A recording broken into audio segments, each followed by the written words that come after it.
How did different communist/socialist countries react to the Soviet-Afghan war? Most of the Warsaw Pact reacted by sending limited aid in support of USSR. However, Romania openly condemned the war like a bad little boy, and they did not send any supplies or help to the USSR. Socialist/communist countries in Africa supported the USSR, such as Angola, Ethiopia, Libya, and Mozambique, or were neutral, such as Algeria, Benin, Congo, and Madagascar during the war.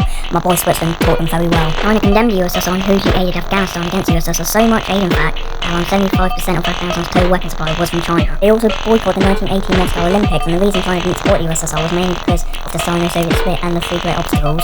Yugoslavia condemned the USSR because they saw it as a dangerous violation for states' independence. They also predicted that the USSR was going to struggle severely, which later turned out to be accurate.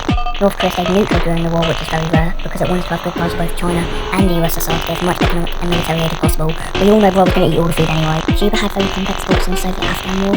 In private, Fidel Castro condemned the war, but since Cuba got over $6 billion from the USSR per year, Cuba didn't condemn them in public, and in fact they sent some medical personnel and military advisors, which completely ruined their reputation from developing nations, so they got absolutely cooked from this war. Vietnam firmly supported the USSR, mainly because they relied heavily on Soviet aid. However, they didn't send military aid to them because they were occupying Cambodia at the time, W by the way, but they did give political support. They were tight like that. Overall, this shows how not all communist/socialist countries were united at the time.